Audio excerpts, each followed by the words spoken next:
미국이 방공망을 꺼버렸습니다. 미사일 190기가 날아오는 한복판에서요. 70년 혈맹의 정체가 드러난 순간이었죠. 하지만 바로 그때 작업복 차림의 한국인 24명이 사막에 내렸습니다. 무기도 없었고 군복도 없었습니다. 스패너와 태블릿뿐이었어요. 그리고 12분 뒤 190기가 전부 사라졌습니다. 요격률 100%. 사우디 왕세자가 미국과의 모든 계약을 파기한 이유. 지금 공개합니다. 시작하기 전 구독과 좋아요, 그리고 대한민국 화이팅 댓글로 한국을 응원해주세요. 380억 달러. 사우디아라비아가 매년 미국에 바치는 방공 시스템 유지비입니다. 미국은 그것도 모자라 가격을 4배로 올리겠다고 통보했어요. 1,500억 달러. 한 해 국방 예산의 절반을 방공비로 쓰라는 소리였습니다. 하지만 진짜 충격은 그 다음이었어요. 이 이야기에 관심이 있으시다면 구독과 좋아요 부탁드립니다. 저는 나세르 알카타니, 사우디아라비아 국방혁신위원회 위원이자 무함마드 빈 살만 왕세자의 직속 참모입니다. 왕세자 집무실로 호출을 받은 건 그로부터 이틀 뒤였어요. 리야드 왕궁의 대리석 복도를 걸으며 심장이 요동쳤습니다. 왕세자가 직접 부르는 일은 흔치 않거든요. 집무실 문 앞에 도착했을 때 경호원이 고개를 끄덕이며 문을 열었어요. 냉방이 강하게 틀어진 실내에서 백단향 냄새가 코끝을 스쳤습니다. 왕세자는 책상 뒤에 앉아 태블릿을 들여다보고 있었어요. 검은 비슈트 위로 금실 자수가 은은하게 빛났습니다. 나세르. 왕세자가 태블릿에서 눈을 떼지 않은 채 말했어요. 목소리에 감정이 없었습니다. 그게 오히려 무서웠어요. 왕세자가 감정을 드러내지 않을 때는 이미 결정을 내린 뒤거든요. 네, 전하. 왕세자가 태블릿을 책상 위에 탁 내려놓았습니다. 화면에 빨간색 그래프가 가득했어요. 미국 방산 기업들의 견적서였습니다. 숫자가 한 줄 한 줄 올라갈 때마다 빨간 화살표가 하늘을 찔렀어요. 워싱턴이 우리 목줄을 쥐고 있어. 왕세자가 천천히 말했습니다. 70년간 미국 무기만 써왔으니 부품 하나도 미국 허락 없이 못 바꿔. 정비사도 미국에서 와야 하고 소프트웨어 업데이트도 미국이 승인해야 해. 이게 동맹이야. 속국이야. 저는 입술이 바짝 말랐어요. 왕세자가 하는 말이 틀린 건 아니었습니다. 하지만 그게 현실이었고 그 현실을 바꾸는 건 불가능에 가까웠어요. 적어도 저는 그렇게 믿었습니다. 한국. 왕세자가 한 단어를 내뱉었어요. 한국 방공 체계를 도입한다. 천궁이랑 엘셈이라고 들어봤나. 심장이 쿵 내려앉았습니다. 들어보긴 했어요. 한국이 개발한 방공 미사일 체계. 하지만 제가 아는 건 그게 전부였습니다. 미국 조지타운 대학에서 국제관계학을 공부하고 영국 샌더스트 사관학교를 수료한 저에게 한국 무기란 관심 밖의 영역이었어요. 솔직히 말하면 관심을 가질 필요가 없다고 생각했습니다. 전하, 한국 방공 체계는 아직 대규모 실전 검증이 완료되지 않았습니다.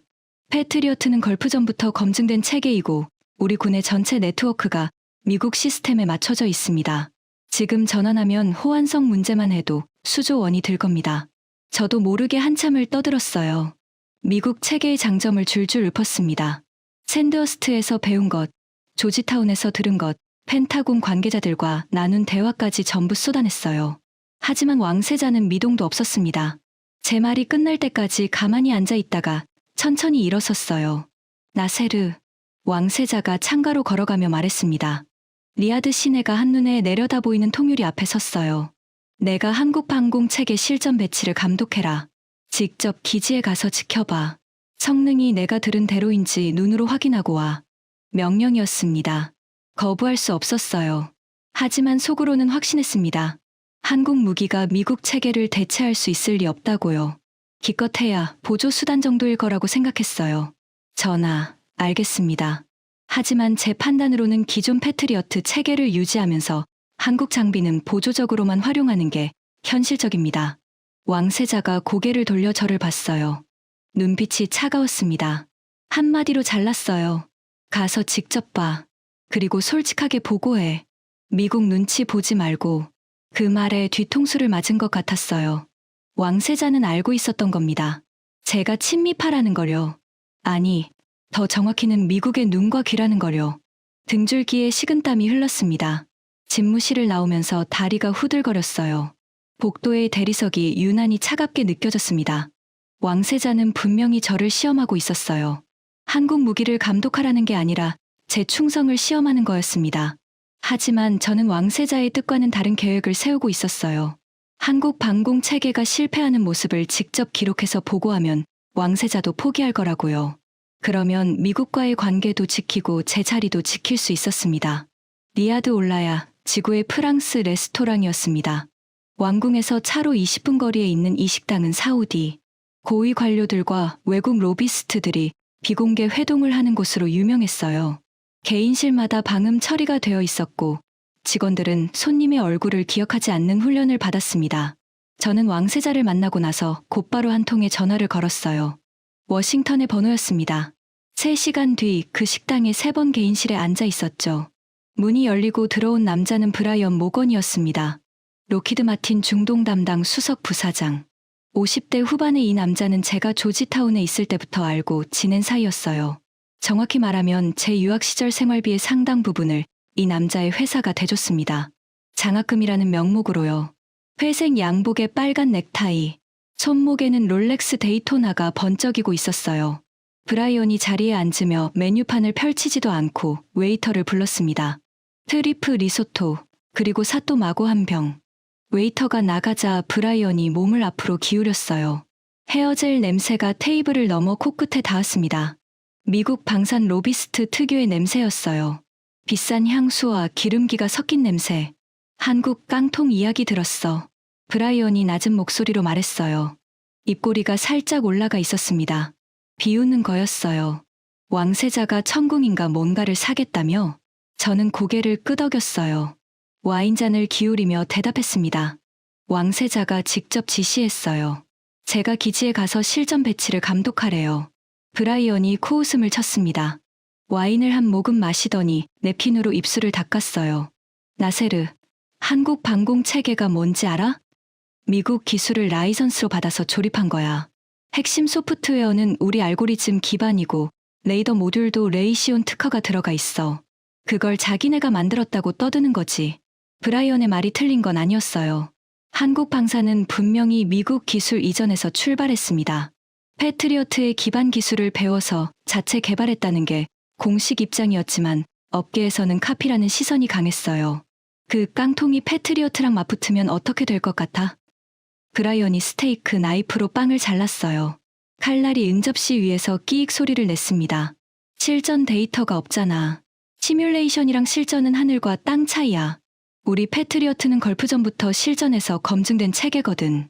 이라크전, 예멘 후티 요격, 이스라엘 아이언돔 연동까지 전부 실전이야. 한국이 뭘 해봤어? 저는 속으로 완전히 동의하고 있었습니다. 브라이언이 하는 말이 제가 왕세자에게 했던 말과 똑같았거든요. 브라이언이 안주머니에서 USB 하나를 꺼내 테이블 위에 올려놓았어요. 검은색 금속 케이스에 로키드 마틴 로고가 새겨져 있었습니다. 여기 한국 천궁 체계의 기술 분석 보고서가 들어있어. 우리 엔지니어들이 공개된 스펙을 분석한 거야. 결론부터 말하면 동시 추적 가능수가 패트리어트 절반도 안 돼. 고고도 요격 능력은 아예 없고 전자전 환경에서의 성능은 검증 자체가 안 됐어. 브라이언이 USB를 손가락으로 톡톡 두드렸어요. 이걸 왕세자한테 보여줘. 숫자로 증명하면 아무리 왕세자라도 고집을 못 부릴 거야. 저는 USB를 집어들었습니다. 차가운 금속이 손바닥에 닿았어요. 이게 제 무기였습니다. 한국 체계의 약점을 숫자로 증명해서 왕세자를 설득하는 거였어요. 그러면 미국 체계가 유지되고 브라이언의 회사는 1,500억 달러짜리 계약을 따내고 저는 워싱턴에서 가장 믿음직한 파트너로 남을 수 있었습니다. 한 가지 더. 브라이언이 목소리를 더 낮췄어요. 거의 속삭임에 가까웠습니다. 한국 기술지원단이 기지에 도착하면 모든 걸 기록해. 실수, 오작동, 지연, 뭐든 상관없어. 사소한 것도 전부 리포트해줘. 우리가 의회에 제출할 거야. 한국 무기가 중동에서 얼마나 위험한 선택인지 증명하는 자료로. 알겠어. 문제 없어. 저는 고개를 끄덕였습니다. 양심이 찔리지 않았어요. 이건 배신이 아니라 현실적인 판단이라고 스스로를 설득했습니다. 미국 없는 사우디 안보는 상상할 수 없었거든요. 70년간 그래왔고 앞으로도 그럴 거라고 확신했습니다. 식사를 마치고 레스토랑을 나설 때 리야드의 밤 공기가 여전히 뜨거웠어요. 46도의 열기가 정장 사이로 파고들었습니다. 발렛이 가져온 차에 올라타며 USB를 양복 안주머니에 넣었어요. 심장 바로 위에 차가운 금속이 닿았습니다. 그게 폭탄이라는 건 그때는 몰랐어요. 미국이라는 종교를 믿고 있던 저 자신에게 터질 폭탄이라는 거요. 사흘 뒤 저는 사우디 북부 타부크 공군기지에 있었습니다. 이란 국경에서 직선거리로 800km, 걸프만을 사이에 두고 이란과 마주보는 전략적 요충지였어요. 패트리어트 포대 4기가 기지 사방에 배치되어 있었고 미군 기술 지원 인력 120명이 상주하고 있었습니다. 기지에 도착한 첫날 저는 미군 연락 장교 테일러 대령을 만났어요. 텍사스 출신답게 덩치가 산만했습니다. 악수를 하는데 손이 야구 글러브 같았어요. 테일러가 기지를 안내하면서 목소리를 낮췄습니다. 알카타니 위원, 솔직히 말할게요. 워싱턴에서도 한국 장비 들어온다는 거 다 알고 있어요. 좋게 보고 있지 않습니다. 예상했던 반응이었어요. 저는 고개를 끄덕였습니다. 테일러 대령, 저도 같은 생각입니다. 이건 왕세자의 결정이라 저도 어쩔 수 없는 상황이에요. 하지만 한국 장비가 실패하면 자연스럽게 원래대로 돌아갈 겁니다. 테일러가 의미심장한 미소를 지었어요.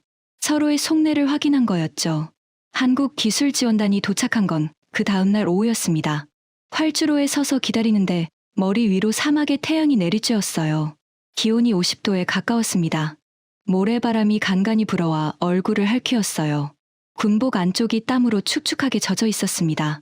수송기 한 대가 활주로에 내려앉았어요. 미국 C-17이 아니었습니다. 한국 공군 수송기였어요. 동체에 태극 마크가 선명했습니다. 솔직히 그 수송기부터 좀 안쓰러워 보였어요. 미군 수송기에 비하면 크기가 확연히 작았거든요. 후미 해치가 열리고 사람들이 내려왔습니다. 24명이었어요. 제가 예상한 모습과는 달랐습니다.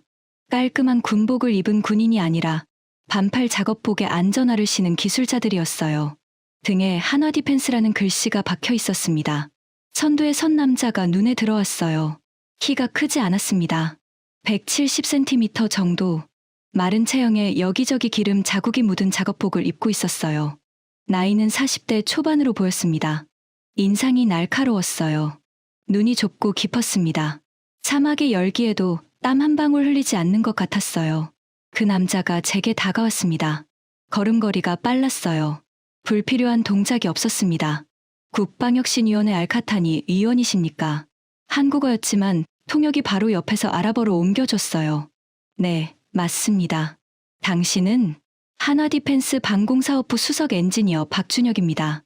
천궁, 체계 현장 배치 총괄을 맡았습니다. 악수를 하는데 손바닥이 거칠었어요. 굳은 살이 두껍게 박혀 있었습니다. 브라이언의 매끈한 로션 손과는 차원이 달랐어요. 이 사람은 손으로 먹고 사는 사람이구나 하는 생각이 스쳤습니다.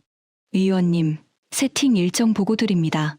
박준혁이 서류철도 태블릿도 꺼내지 않고 말했어요. 전부 머릿속에 있다는 듯이. 오늘 중으로 레이더 기지국 설치를 완료하고 내일 오전까지 발사대 8기를 전개합니다. 내일 오후에 네트워크 연동 테스트를 마치면 이틀 뒤부터 실전 운용이 가능합니다. 저는 속으로 코웃음을 쳤어요. 이틀이요. 패트리어트 포대 한 기를 새로 세팅하는 데만 최소 열흘이 걸립니다. 그걸 이틀 만에 8기를 세팅하겠다고요. 허풍이 보통이 아니었어요. 박 엔지니어, 현실적으로 말합시다. 이 기지의 환경을 알고 왔습니까? 기온이 50도에 달하고 모래 폭풍이 수시로 몰아칩니다. 미군 기술자들도 장비 세팅에 열흘은 잡아요. 박준혁이 저를 봤어요. 표정이 변하지 않았습니다. 모욕을 느꼈는지 안 느꼈는지 알 수 없었어요. 그냥 사실을 확인하듯이 물었습니다. 열흘이요. 저는 눈을 깜빡였어요. 뭔가 이상한 기류가 느껴졌습니다. 이 남자가 놀란 게 아니라 저를 걱정하는 것 같았거든요. 마치 열흘이라는 숫자가 너무 오래 걸려서 안쓰럽다는 듯이요. 알겠습니다. 그러면 저희 작업하는 동안 기지 전력 공급하고 활주로 서쪽 500m 구역만 비워주십시오. 나머지는 저희가 알아서 합니다. 그게 전부였어요. 질문도 없고 요구사항도 없었습니다. 미군 기술자들이 올 때는 요구사항 리스트만 A사 용지 3장이었거든요. 에어컨이 되는 숙소, 특정 브랜드의 생수, 위성 인터넷 접속, 매일 본국과의 화상회의 시간 확보. 한국팀은 그런 게 하나도 없었어요. 박준혁이 돌아서서 팀원들에게 뭐라고 말했어요. 한국어라 못 알아들었지만 짧은 한마디에 24명이 일사불란하게 움직이기 시작했습니다. 누가 어디로 가야 하는지 이미 다 정해져 있다는 듯이요. 소리 지르는 사람이 없었어요. 손짓 몇 번으로 장비를 내리고 팀을 나누고 차량에 올라탔습니다. 테일러 대령이 옆에서 팔짱을 낀 채 이 광경을 지켜보고 있었어요. 입꼬리를 비틀며 중얼거렸습니다. 24명이서 이틀이래요. 웃기는 친구들이네. 저도 같은 생각이었습니다. 활주로 위로 모래바람이 다시 불어왔어요. 한국팀의 작업복이 바람에 펄럭였습니다. 50도의 열기 속에서 아지랑이가 피어오르는 사막 한가운데 작업복 차림의 동양인 24명이 걸어가고 있었어요. 그때만 해도 저는 이 사람들이 뭘 할 수 있을 거라고 전혀 생각하지 않았습니다. 미국이 70년간 쌓아올린 방공망을 이틀 만에 대체하겠다니요. 불가능했어요. 적어도 그날까지는 그렇게 확신했습니다. 호텔에 돌아와서 브라이언에게 첫 번째 보고를 보냈어요. 한국팀 24명 도착. 이틀 안에 세팅 완료한다고 주장. 장비 규모로 봤을 때 허풍일 가능성 높음. 브라이언의 답장은 짧았습니다. 좋아. 실패하는 과정을 하나도 빠짐없이 기록해. 저는 양복 안주머니에서 USB를 꺼내 만지작거렸어요. 차가운 금속이 손끝에 닿았습니다. 이 안에 한국 체계의 약점이 빼곡히 들어있었어요. 왕세자에게 보여줄 증거물이었습니다. 침대에 누워 천장을 바라봤어요. 에어컨 바람이 얼굴을 스쳤습니다. 내일이면 한국팀이 장비를 세팅하다가 난관에 부딪힐 거라고 생각했어요. 50도 열기에 전자장비가 오작동을 일으키거나 모래가 레이더 센서를 막거나 네트워크 연동이 안 되거나 뭐가 됐든 문제가 생길 겁니다. 그러면 저는 그걸 기록하고 브라이언에게 보내고 왕세자에게 보고하면 끝이었어요. 눈을 감았습니다. 에어컨 소리만 웅웅거렸어요.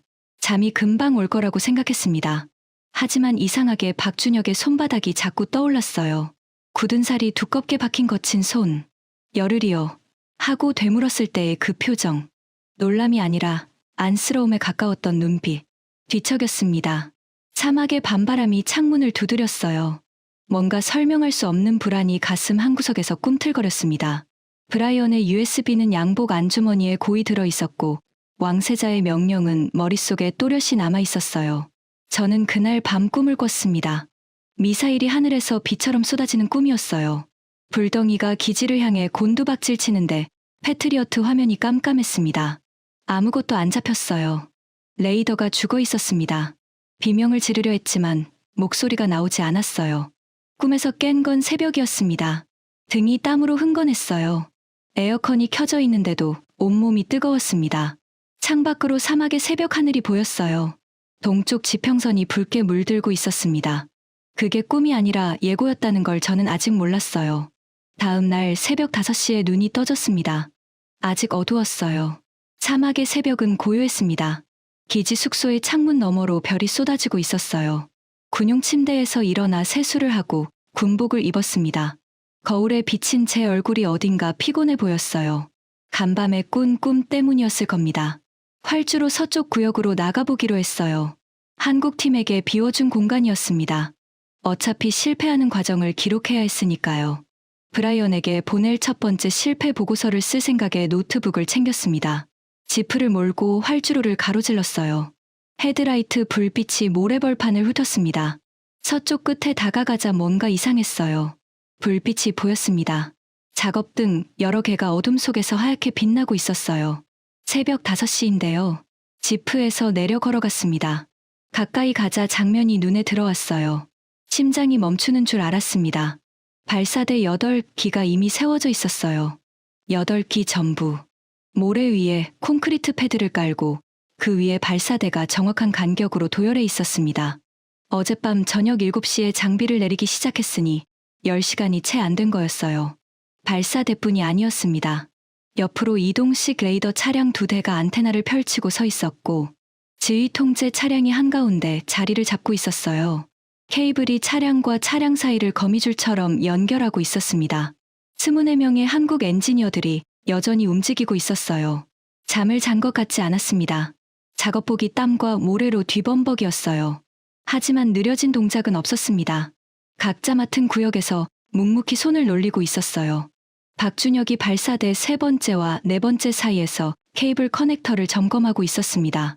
제가 다가가는 걸 알았는지 고개를 들었어요. 얼굴에 기름때가 묻어 있었습니다. 발사대 전개 완료했습니다. 지금 네트워크 연동 작업 중입니다. 오전 중으로 끝납니다. 저는 할 말을 잃었어요. 입이 벌어진 채 발사대 8기를 번갈아 쳐다봤습니다. 열흘이 걸린다고 했습니다. 미군 기술자 120명이 열흘을 잡는 작업이에요. 이 사람들은 24명이서 하룻밤 만에 끝내놨어요. 실수가 있을 겁니다. 이렇게 빨리 하면 반드시 어딘가 빠진 게 있을 거예요. 저는 일부러 발사대를 하나하나 돌아봤습니다. 볼트가 느슨한 데가 없나? 케이블 연결이 잘못된 데가 없나? 모래가 센서를 막은 데가 없나 꼼꼼히 살펴봤어요. 브라이언에게 보낼 결함 보고서를 쓸 생각이었거든요. 없었습니다. 아무리 봐도 없었어요. 볼트 하나하나가 정확한 토크로 조여져 있었고 케이블은 색상 코드별로 정렬되어 있었으며 센서 커버는 사막용 방진 필터가 이중으로 장착되어 있었습니다. 미군 매뉴얼에도 없는 조치였어요. 사막 환경을 미리 연구하고 온 거였습니다. 테일러 대령이 제 옆에 와 있었어요. 언제 왔는지 모르겠습니다. 얼굴이 굳어 있었어요. 평소의 여유로운 텍사스 미소가 사라져 있었습니다. 밤새 한 거요? 테일러가 낮은 목소리로 물었어요. 저는 고개를 끄덕였습니다. 테일러가 시계를 봤어요. 오전 5시 47분. 한국팀이 장비를 내리기 시작한 건 어제 저녁 7시 15분이었습니다. 10시간 32분. 테일러가 중얼거렸어요. 우리는 포대한 기에 40시간 잡는데. 저는 노트북을 열었습니다. 브라이언에게 보낼 메일을 작성하려고요. 하지만 뭘 쓸 수 있었을까요?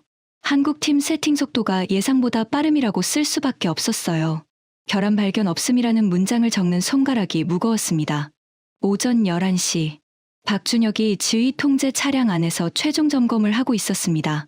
저도 안으로 들어갔어요. 차량 내부는 에어컨이 가동되고 있었지만 장비에서 나오는 열기가 뒤섞여 묘하게 미지근했습니다. 모니터 12대가 벽면을 채우고 있었어요. 화면에 지도와 좌표와 숫자가 빼곡했습니다. 위원님, 시스템 시연을 보시겠습니까? 박준혁이 담담하게 물었어요. 시연이요. 좋죠. 약점을 찾을 기회니까요. 부탁합니다. 박준혁이 키보드를 두드렸어요. 메인 화면에 반경 400km의 탐지 범위가 원형으로 펼쳐졌습니다. 기지를 중심으로 이란 방향, 이라크 방향, 홍해 방향이 전부 커버되어 있었어요. 화면 우측에 실시간 항적이 찍혔습니다. 민간 항공기 3대의 궤적이 녹색 선으로 그려지고 있었어요. 다기능 레이더가 동시에 추적할 수 있는 표적 수는 200기입니다. 200기. 저는 귀를 의심했어요. 패트리어트의 동시 추적 수는 32기였습니다. 6배가 넘는 숫자였어요. 브라이언이 준 USB에는 한국 체계의 동시 추적 수가 패트리어트의 절반이라고 적혀 있었습니다. 16기라고요. 그런데 눈앞의 화면에는 200기라는 숫자가 찍혀 있었어요. 잠깐요. 동시 추적 200기라고 했습니까? 제가 가진 분석 자료에는 16기로 되어 있는데요. 박준혁이 저를 봤어요. 표정이 미묘하게 변했습니다. 비웃음은 아니었어요. 뭔가를 이해한 사람의 표정이었습니다. 그 자료가 어디서 나온 건지 짐작이 간다는 듯이요. 16기는 저희 첫 번째 프로토타입 사양입니다. 지금 배치된 건 세 번째 양산형이에요. 소프트웨어 업그레이드만 7차례 거쳤습니다. 가슴이 뜨끔했어요. 브라이언이 준 자료가 9버전이었던 거였습니다. 의도적으로 오래된 데이터를 준 건지 아니면 로키드 마틴의 정보 수집 능력이 그 정도밖에 안 되는 건지 어느 쪽이든 기분이 좋지 않았어요. 박준혁이 시연을 계속했습니다. 가상 표적 100기를 동시에 투사하는 시뮬레이션을 돌렸어요. 화면에 빨간 점 100개가 동시에 나타났습니다. 레이더가 0.8초 만에 전부 잡아냈어요. 각 표적에 파란색 추적선이 연결되고 위협도에 따라 자동으로 우선순위가 매겨졌습니다. 가장 위험한 표적에 빨간 테두리가 씌워지고 요격 미사일이 자동 할당되는 것까지 3초가 걸리지 않았어요. 패트리어트는 이 과정에 수동 승인이 2번 필요합니다. 오퍼레이터가 직접 표적을 확인하고 승인 버튼을 누르는 거예요. 한 번에 한 표적씩 32기를 처리하려면 숙련된 오퍼레이터 넷이 달라붙어도 수분이 걸립니다. 한국 체계는 인공지능이 위협도를 자동 판단하고 최적의 요격 시나리오를 0.3초 만에 계산했어요. 인간은 최종 승인 버튼만 누르면 됐습니다. 저는 모니터에서 눈을 떼지 못했어요. 머릿속에서 브라이언의 목소리가 울렸습니다. 한국 깡통이 패트리어트랑 맞붙으면 어떻게 될 것 같아? 그 질문에 대한 답이 눈앞에서 펼쳐지고 있었습니다. 그리고 그 답은 브라이언이 예상한 것과 정반대였어요. 하지만 시뮬레이션은 시뮬레이션일 뿐이었습니다. 실전은 다릅니다. 변수가 무한하고 환경이 예측 불가능하고 인간의 공포와 혼란이 개입하죠. 저는 스스로를 그렇게 설득하며 지휘 통제 차량을 나왔어요. 밖으로 나오니 점심때가 훌쩍 지나 있었습니다. 사막의 오후 태양이 머리 꼭대기를 내리쳤어요. 50도의 열기가 발바닥에서 올라와 무릎까지 퍼졌습니다. 한국 엔지니어 한 명이 발사돼 그늘 아래서 삼각김밥 같은 걸 먹고 있었어요. 나머지는 여전히 작업 중이었습니다. 식사 교대를 하는 거였어요. 숙소로 돌아와서 브라이언에게 두 번째 메일을 보냈습니다. 세팅 완료. 속도가 예상보다 월등히 빠름. 시뮬레이션 성능은 패트리어트 대비 우위. 다만 실전 검증은 미완. 브라이언의 답장이 30분 만에 왔어요. 시뮬레이션 따위는 우리도 돌릴 수 있어. 실전에서 박살나는 걸 기다려. 그 메일을 읽으며 묘한 감정이 들었습니다. 처음으로 브라이언의 자신감이 오만이 아닐까 하는 생각이 스쳤어요. 하지만 곧 털어냈습니다. 아니야. 패트리어트는 실전에서 검증된 체계야. 시뮬레이션이 아무리 좋아도 실전은 다르지. 그날 밤 침대에 누워 천장을 봤어요. USB가 양복 안주머니에 들어 있었습니다. 주머니 위에 손을 올렸어요. 차가운 금속의 감촉이 느껴지지 않았습니다. 왜인지 그게 불안했어요. 사흘째 새벽이었습니다. 기지 전체를 찢어버리는 사이렌 소리에 눈이 번쩍 떠졌어요. 심장이 가슴팍을 뚫고 나올 것 같았습니다. 군복을 집어들고 군화를 신었어요. 끈도 제대로 묶지 못한 채 숙소 문을 열고 뛰어나갔습니다. 복도에서 사우디 병사 서너 명과 부딪혔어요. 전부 창백한 얼굴이었습니다. 누군가가 아랍어로 소리쳤어요. 이란입니다. 이란이 발사했습니다. 지휘소로 내달렸습니다. 사막의 새벽 공기가 차가웠어요. 3월인데도 바람이 뼈를 깎는 것 같았습니다. 지휘소 문을 열고 안으로 뛰어들었을 때 모니터 앞에 이미 여러 명이 모여 있었어요. 레이더 화면이 난리였습니다. 빨간 점이었어요. 이란 쪽에서 날아오는 빨간 점이 셀 수 없이 많았습니다. 화면을 가득 채우고 있었어요. 레이더 장교가 떨리는 목소리로 보고했습니다. 탄도 미사일 16기 확인. 순항 미사일 24기. 자폭 드론 150기 이상. 총 190기가 넘는 위협이 사방에서 몰려오고 있었어요. 190기. 숫자를 듣는 순간 다리에서 힘이 빠졌습니다. 걸프전 때 이라크가 쏜 스커드 미사일이 총 88기였어요. 그것도 한 달에 걸쳐서요. 지금 190기가 한꺼번에 날아오고 있었습니다. 도달까지 남은 시간은요. 탄도 미사일은 18분. 순항 미사일은 32분. 드론은 47분 후 예상됩니다. 18분. 1080초. 그 안에 800명의 목숨이 결정됩니다. 손이 떨렸어요. 무전기를 집어들었습니다. 패트리어트 포대. 즉각 요격태세 전환하라. 잡음이 돌아왔어요. 3초, 5초, 7초. 영원 같은 시간이었습니다. 응답이 없었어요. 가슴이 철렁 내려앉았습니다. 패트리어트 포대 응답하라. 긴급 상황이다. 10초 뒤에야 테일러 대령의 목소리가 들렸어요. 평소의 텍사스 억양이 사라져 있었습니다. 딱딱하고 사무적인 톤이었어요. 알카타니 위원, 현재 패트리어트 포대는 워싱턴의 직접 통제를 받고 있습니다. 저의 권한으로는 가동할 수 없습니다. 저는 귀를 의심했어요. 무슨 말입니까? 190기가 날아오고 있어요. 18분도 안 남았습니다. 알고 있습니다. 하지만 워싱턴의 승인 없이는 한 발도 쏠 수 없습니다. 사우디가 한국 무기 체계를 배치한 것에 대한 워싱턴의 결정이 아직 내려오지 않았습니다. 피가 거꾸로 솟는 기분이었어요. 190기의 미사일이 날아오는 와중에 워싱턴이 승인을 안 내렸다고요. 한국 무기를 들였다는 이유로요. 테일러 대령. 제가 무전에 대고 소리를 질렀습니다. 지금 800명이 죽을 수도 있는 상황입니다. 정치적 판단을 지금 하자는 겁니까? 테일러의 목소리가 한 톤 낮아졌어요. 위원, 저도 군인입니다. 하고 싶은 말이 있어요. 하지만 명령 체계라는 게 있습니다. 워싱턴이 풀어주지 않으면 저는 아무것도 할 수 없어요. 전화가 끊겼습니다. 무전기를 쥔 손이 파르르 떨리고 있었어요. 지휘소 안에 사우디 병사들이 저를 보고 있었습니다. 22살, 23살짜리 아이들이었어요. 공포에 질린 눈동자가 저를 향하고 있었습니다. 사령관이 무전기를 쥐고 부들부들 떠는 모습을 보고 있는 겁니다. 도움을 구할 데가 없다는 걸 깨닫고 있는 거였어요. 브라이언에게 전화를 걸었습니다. 손가락이 떨려서 번호를 3번이나 틀렸어요. 나세르, 무슨 일이야? 좋은 소식이길 바라는데. 브라이언의 목소리가 태평했습니다. 워싱턴은 지금 새벽이었어요. 침대에서 전화를 받은 게 분명했습니다. 브라이언, 이란이 미사일을 쐈어. 190기가 넘어. 패트리어트가 잠겨 있어. 워싱턴이 풀어줘야 해.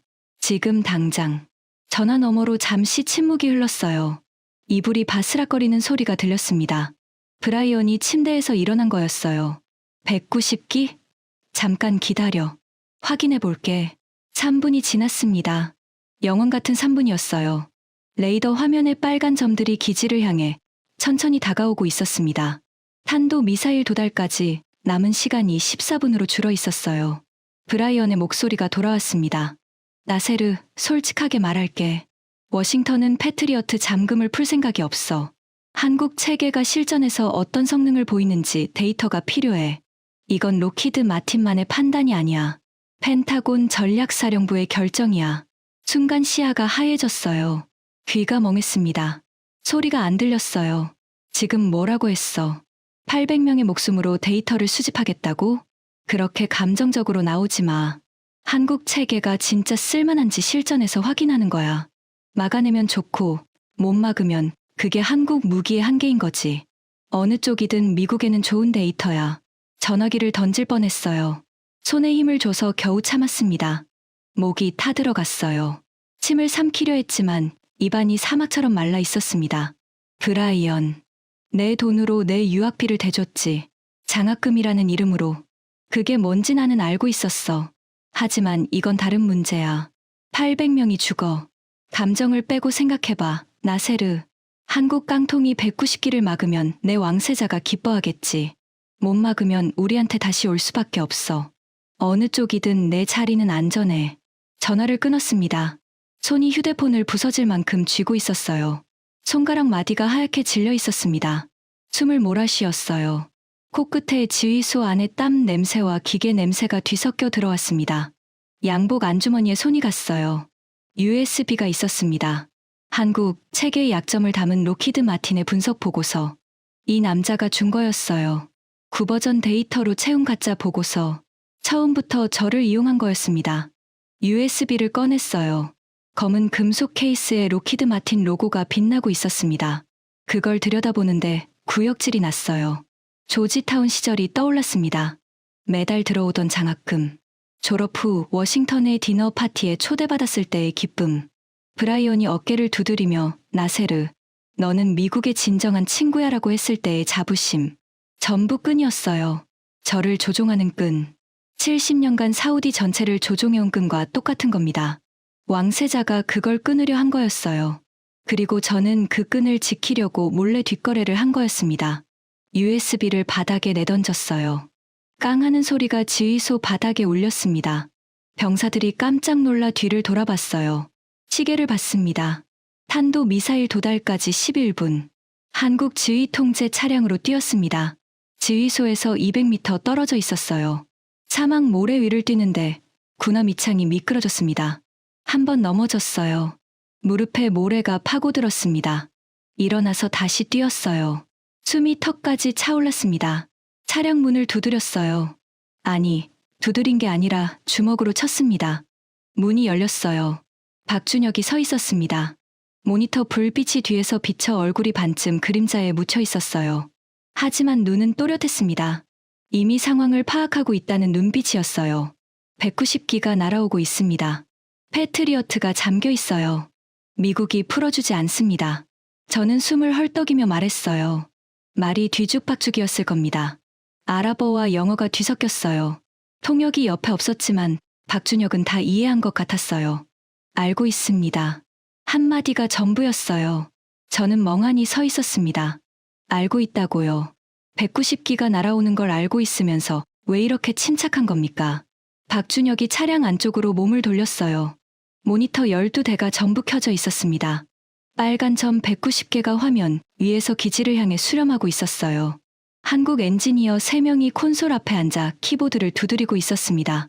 긴장한 기색은 있었지만 패닉은 없었어요. 위원님. 박준혁이 저를 돌아봤어요. 표정이 없었습니다. 감정을 억누르는 게 아니라 원래 이런 사람이라는 걸 그때 알았어요. 저희 체계는 준비가 되어 있습니다.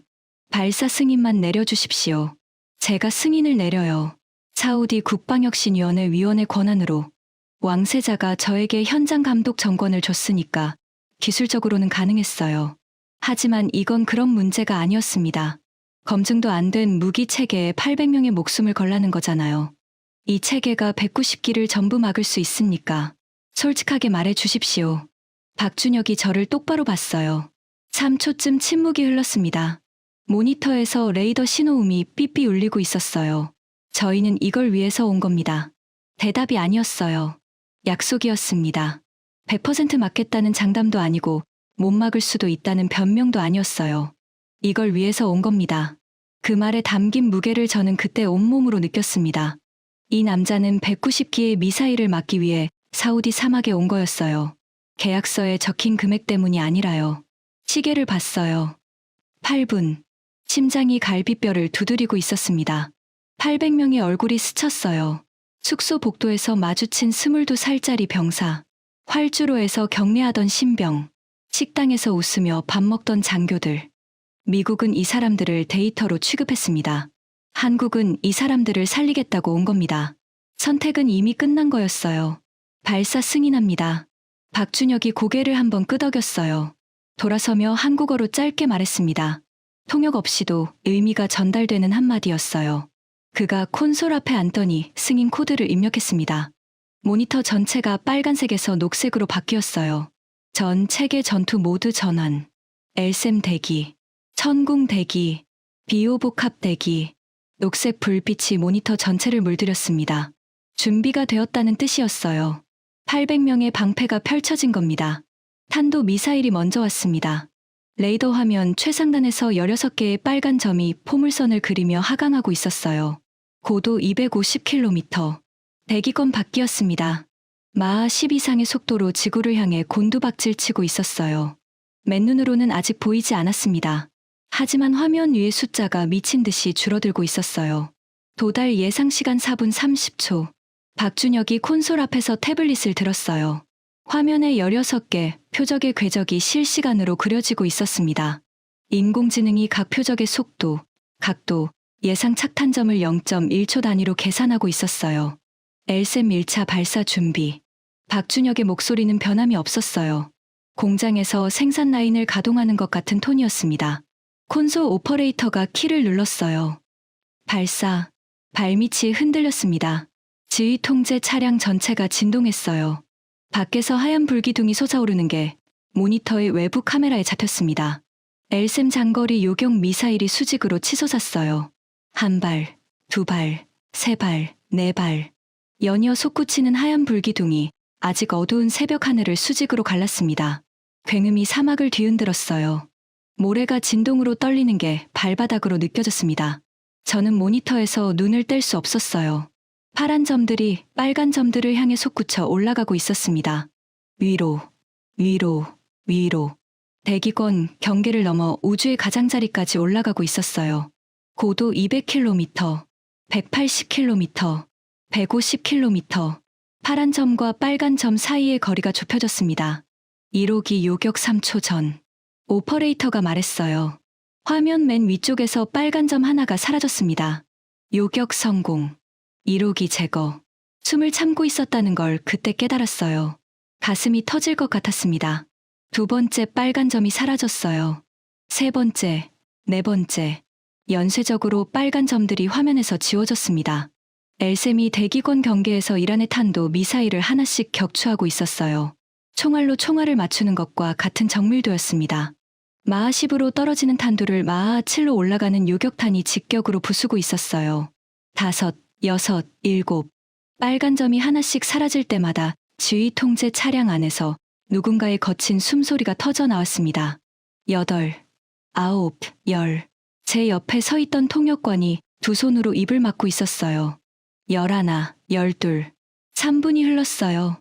화면 상단에서 16개의 빨간 점이 전부 사라졌습니다.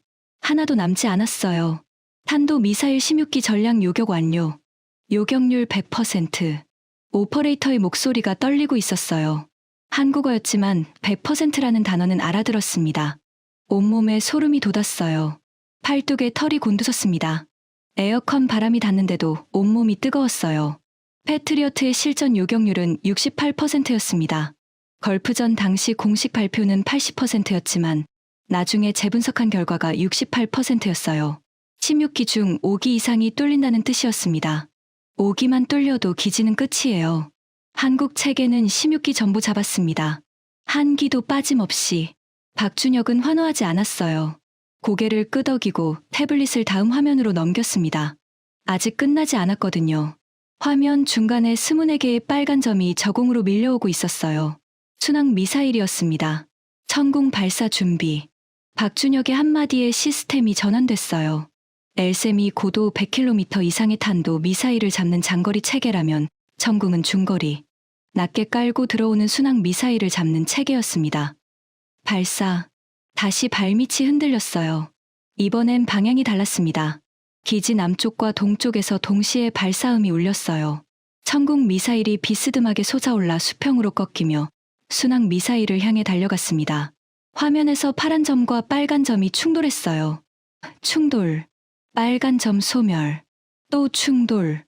또 소멸. 24기의 순항 미사일이 하나씩 화면에서 지워졌어요.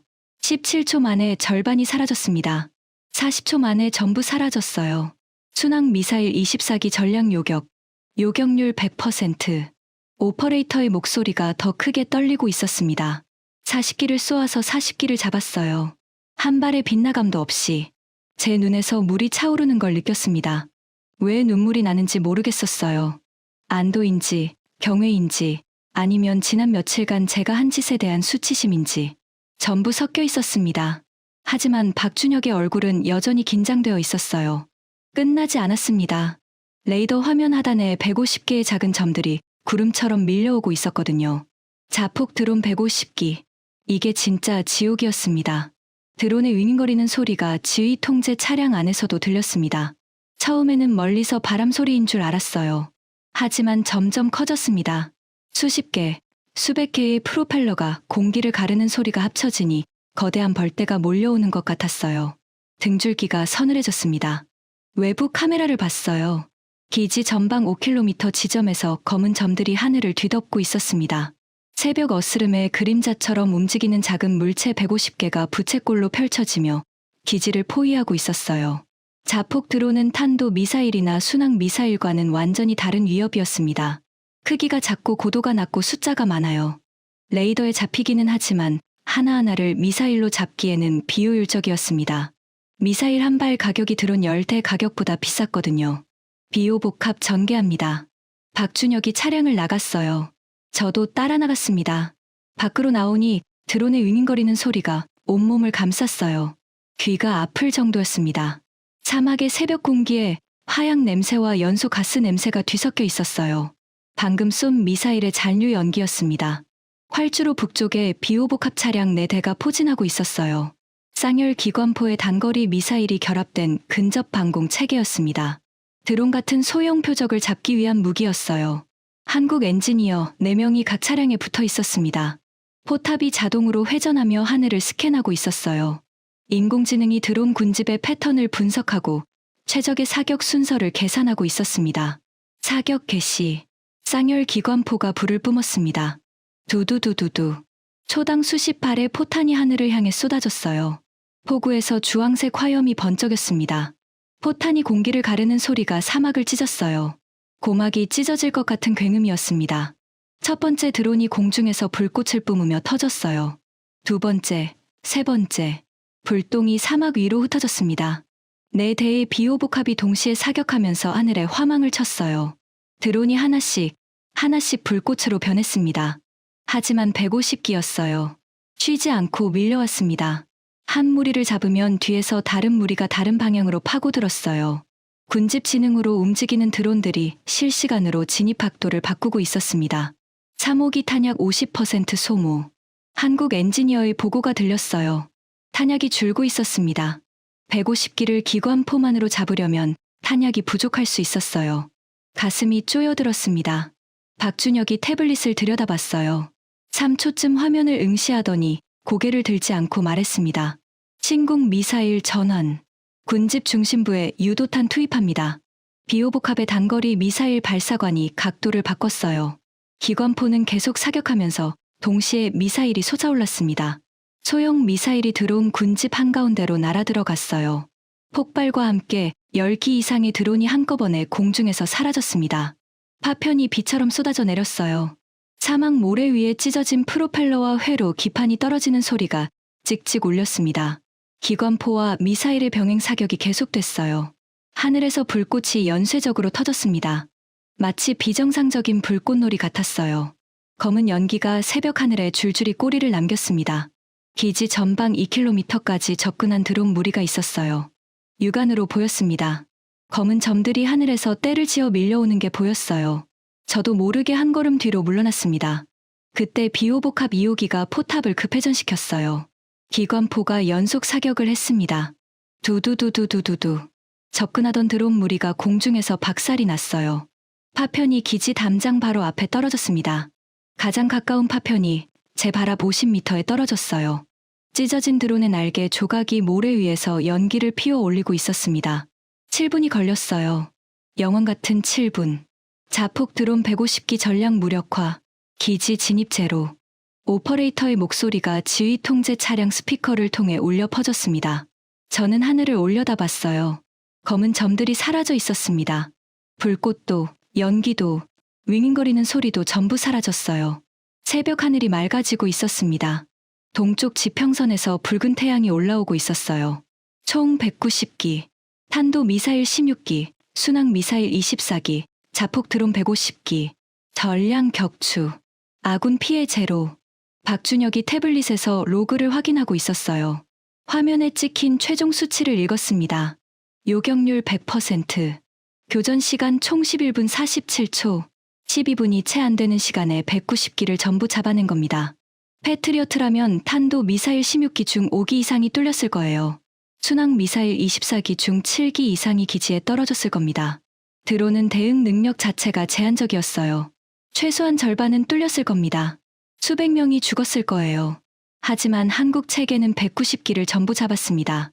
한 기도 빠짐없이, 한 명의 부상자도 없이 기지 곳곳에서 함성이 터져 나왔어요. 알라후 아크바르. 800명의 병사들이 소리를 지르고 서로를 끌어안고 땅에 엎드려 기도했습니다. 울음 섞인 함성이 사막 공기를 뒤흔들었어요. 저는 서 있을 수가 없었습니다. 비오복합 차량 옆에 주저앉았어요.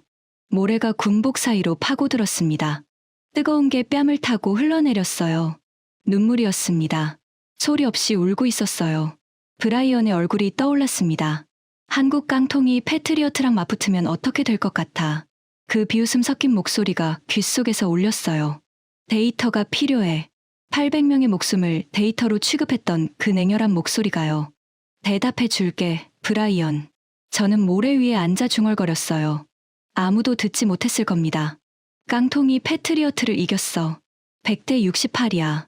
내 데이터 여기 있어. 주먹으로 모래를 쳤습니다. 한 번, 두 번. 모래가 주먹 사이로 흩어졌어요.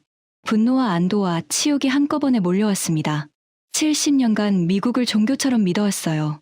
조지타운에서 미국이 세계의 방패라고 배웠습니다. 샌드허스트에서 미국 동맹국은 안전하다고 들었어요. 전부 거짓말이었습니다. 미국은 방패가 아니라 족쇄였어요. 동맹이 아니라 거래였습니다. 800명이 죽든 말든 데이터만 있으면 됐던 겁니다. 그리고 진짜 방패는 깡통이라고 비웃었던 곳에서 왔어요. 작업복을 입고 안전화를 신고 삼각김밥을 먹으며 밤을 새운 24명의 손에서 왔습니다. 고개를 들었어요. 박준혁이 발사대 쪽으로 걸어가고 있었습니다. 다음 발사를 위한 미사일 재장전을 확인하러 가는 거였어요. 방금 800명의 목숨을 살린 사람이 이미 다음 업무로 넘어가고 있었습니다. 그 뒷모습을 보면서 저는 결심했어요. 양복 안주머니에 손을 넣었습니다. USB가 없었어요. 아까 지휘소 바닥에 내던진 거였죠. 그 순간 깨달았습니다. USB만 버린 게 아니라 70년간 믿어왔던 것이 종교를 버린 거였어요. 일어섰습니다. 무릎에 모래를 털었어요. 리야드에 전화를 걸어야 했습니다. 왕세자에게 보고해야 했어요. 미국이 패트리어트를 잠그고 800명을 인질로 삼은 일, 한국 체계가 190기를 전량 격추한 일, 100%라는 숫자, 그리고 제가 브라이언과 뒷거래를 한 일까지 전부 솔직하게 보고할 생각이었습니다. 왕세자가 말했잖아요. 미국 눈치 보지 말고 솔직하게 보고하라고. 이제 그렇게 할 수 있었습니다. 미국이라는 종교에서 빠져나온 사람은 솔직할 수 있거든요. 리야드 왕궁으로 가는 군용기 안에서 저는 보고서를 쓰고 있었습니다. 태블릿 위에 손가락이 움직였지만 문장이 나오지 않았어요. 쓰고 지우고 다시 쓰고 다시 지웠습니다. 비행시간이 2시간이었는데 1시간 반이 지나도록 첫 문단을 넘기지 못했어요. 보고서가 어려운 게 아니었습니다. 한국 방공 체계의 성과를 적는 건 쉬웠어요. 190기 전량 격추, 요격률 100%, 교전 시간 11분 47초. 숫자를 나열하면 끝이었습니다. 문제는 그 다음이었어요. 제 고백을 어떻게 써야 하는지 몰랐습니다. 왕세자를 배신하고 로키드 마틴과 뒷거래를 했다는 사실, 한국 체계를 방해하려고 가짜 분석 자료를 받았다는 사실, 브라이언에게 기지 상황을 실시간으로 보고하고 있었다는 사실, 쓰지 않을 수도 있었어요. 190기를 막아낸 성과만 보고하면 왕세자는 기뻐할 겁니다. 저의 배신은 아무도 모르는 채 묻힐 수 있었어요. 브라이언은 입을 다물 거고 테일러 대령은 본국으로 돌아갈 거고 증거는 지휘소 바닥에 버린 USB뿐이었습니다. 그 USB도 이미 누군가가 치웠겠죠. 하지만 박준혁의 손이 자꾸 떠올랐어요. 굳은 살이 박힌 손. 50도 열기에도 떨림 없이 콘솔을 두드리던 손. 저희는 이걸 위해서 온 겁니다. 라고 말했을 때의 눈빛. 그 사람 앞에서 거짓말쟁이로 남을 수는 없었습니다. 태블릿에 적었어요. 한 글자 한 글자 눌러가며 전하. 저는 왕세자 전하를 배신했습니다. 그 문장을 적는 손가락이 떨렸어요. 하지만 멈추지 않았습니다. 브라이언과의 만남, USB, 메일 보낸 보고 메일, 한국 체계를 실패시키려 했던 의도, 조지타운 시절부터 이어진 로키드 마틴과의 관계, 전부 적었습니다. 한 줄도 빠짐없이요. 그리고 마지막에 이렇게 썼어요. 하지만 190기의 미사일이 하늘에서 쏟아지는 순간 미국은 우리 800명을 데이터로 취급했습니다. 한국은 그 800명을 살리기 위해 스문의 명을 보냈습니다. 저는 미국이라는 종교에서 깨어났습니다. 어떠한 처분이든 받겠습니다. 다만 한 가지만 건의드립니다. 한국 방공 체계의 전면 도입을 진행해 주십시오. 이것은 무기의 문제가 아니라 동맹의 본질에 대한 문제입니다. 군용기가 리야드 군사공항에 착륙했어요. 태양이 활주로 위에서 아지랑이를 피워 올리고 있었습니다. 왕궁까지 호위 차량이 기다리고 있었어요. 왕궁 복도를 걸었습니다. 사흘 전에도 이 복도를 걸었어요.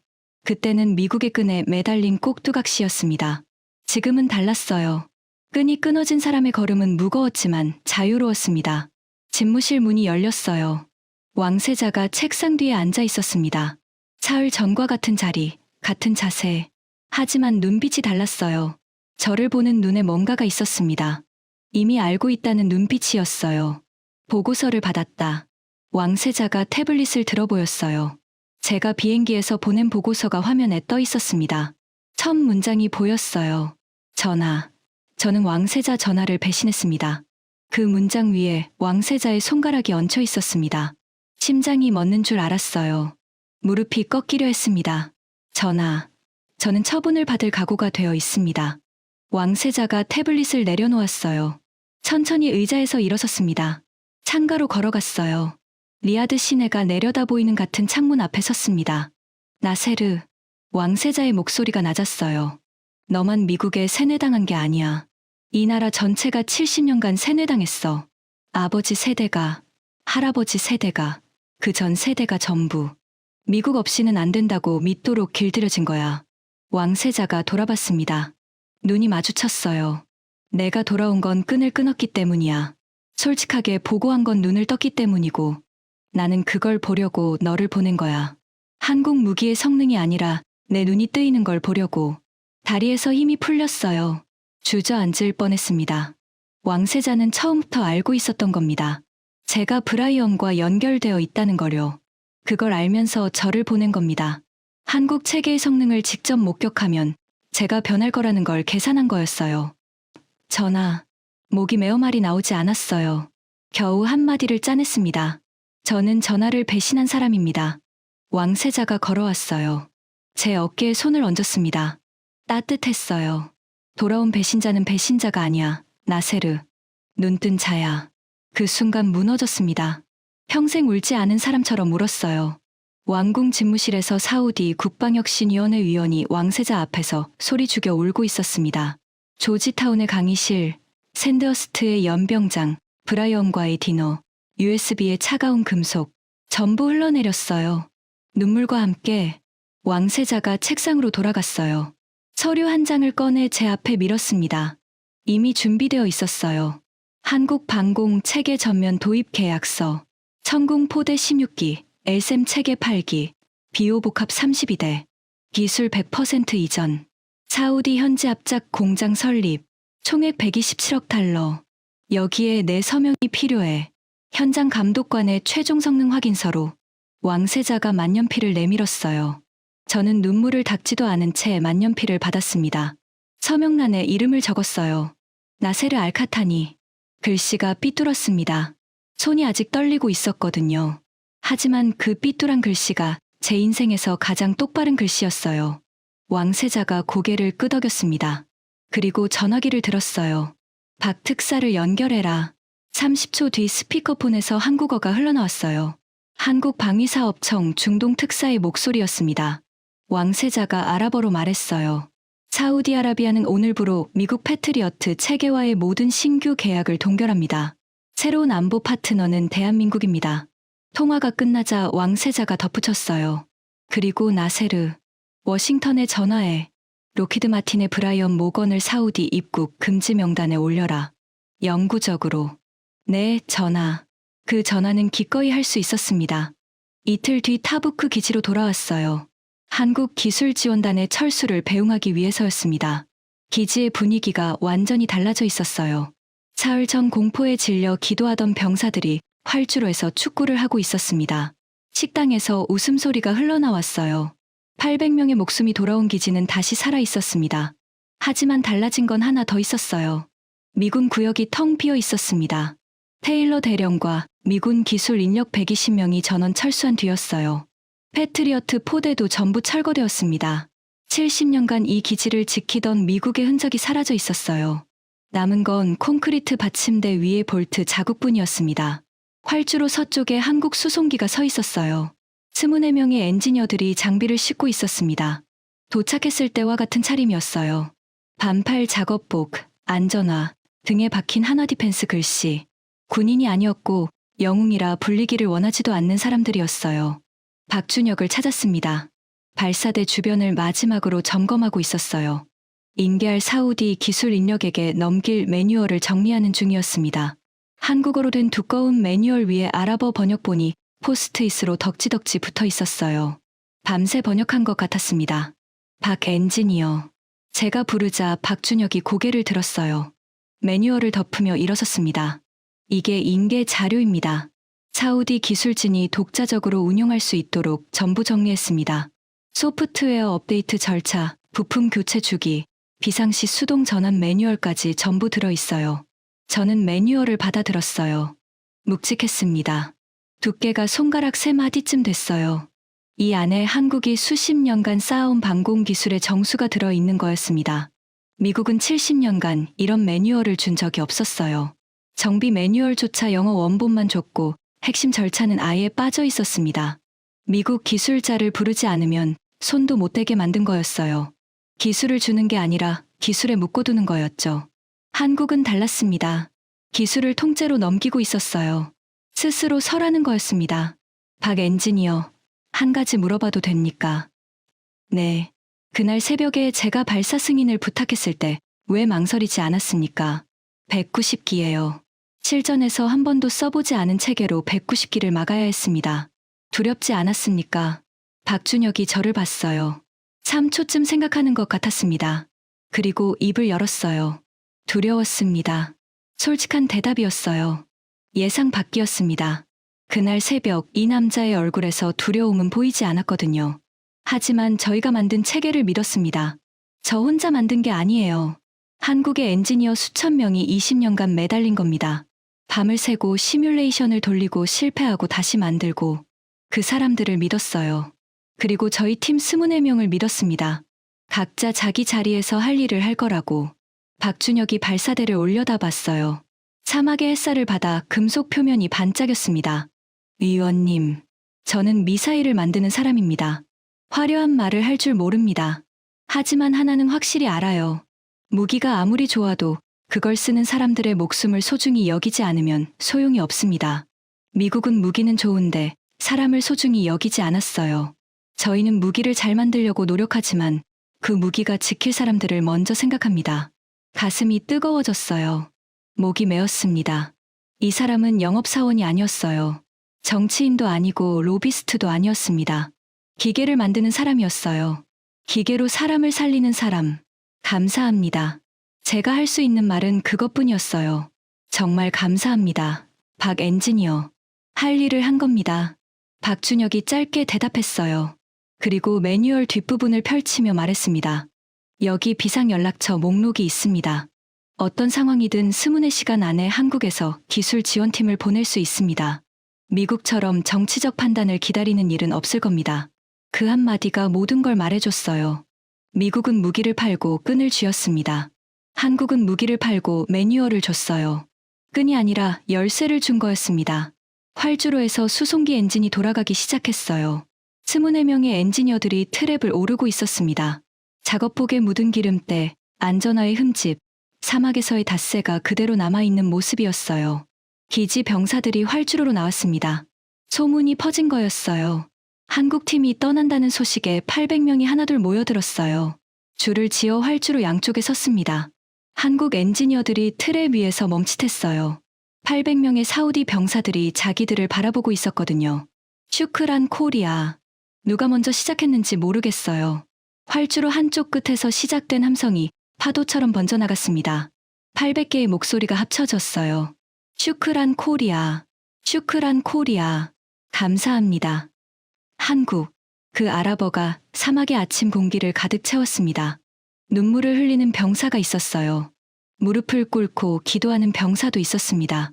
22살, 23살짜리 아이들이 목이 터져라 한국이라는 이름을 부르고 있었어요. 한국 엔지니어들이 어쩔 줄 몰라 했습니다. 머리를 긁는 사람, 고개를 숙이는 사람, 안전모를 벗어 가슴에 대는 사람. 칭찬받는데 익숙하지 않은 사람들이었어요. 박준혁이 트랩 위에서 고개를 한번 숙였습니다. 깊은 목례였어요. 그게 전부였습니다. 세계를 뒤흔든 기록을 세운 사람의 인사가 목례 한 번이었어요. 수송기의 해치가 닫혔습니다. 엔진음이 높아졌어요. 거대한 동체가 활주로를 달리기 시작했습니다. 모래먼지가 소용돌이치며 뒤로 밀려갔어요. 800명의 병사가 거수 경례를 올렸습니다. 저도 오른손을 이마 위로 올렸어요. 수송기의 바퀴가 활주로를 떠났습니다. 기체가 하늘로 솟구쳐 올랐어요. 동체에 박힌 태극 마크가 아침 햇살을 받아 빛났습니다. 점점 작아졌어요.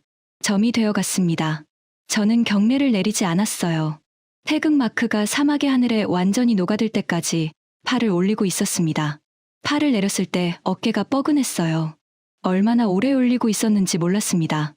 옆을 봤어요. 800명 전원이 아직 팔을 올린 채 하늘을 바라보고 있었습니다. 저는 주머니에 손을 넣었어요. USB가 없었습니다. 대신 태블릿이 있었어요. 왕세자에게 보낸 보고서가 저장되어 있었습니다. 거짓이 아닌 진실로 채워진 보고서. 그게 차가운 USB보다 훨씬 가벼웠어요. 활주로에 발자국이 남아 있었어요. 안전화 자국이 모래 위에 찍혀 있었습니다. 24명의 발자국. 사막 바람이 불어와 그 자국을 조금씩 지워가고 있었어요. 하지만 800명의 가슴에 새겨진 자국은 바람이 지울 수 없었습니다. 이 사막에 70년간 서 있던 건 성족이었습니다. 오늘부터 서 있을 건 태극 마크예요. 깃발이 바뀐 게 아닙니다. 동맹의 의미가 바뀐 겁니다. 끈으로 묶는 게 동맹이 아니에요. 열쇠를 건네는 게 동맹입니다. 미국은 끈을 줬고 한국은 열쇠를 줬어요. 800명의 목숨이 그 차이를 증명했습니다. 저는 그 자리에 오래 서 있었습니다. 발자국이 사라질 때까지요. 사막의 아침 바람이 뺨을 스쳤어요. 건조한 바람이었지만 차갑지 않았습니다. 따뜻했어요. 지금까지 사우디 사막에서 벌어진 대한민국 방산의 충격적인 실력을 전해드렸습니다. 작업복 차림의 엔지니어 24명이 강대국의 70년 독점을 무너뜨린 이야기. 대한민국이 자랑스러우시다면 이 영상을 주변에 널리 공유해주세요. 구독과 좋아요는 더 감동적인 이야기로 보답하겠습니다. 지금까지 감동날다였습니다. 감사합니다.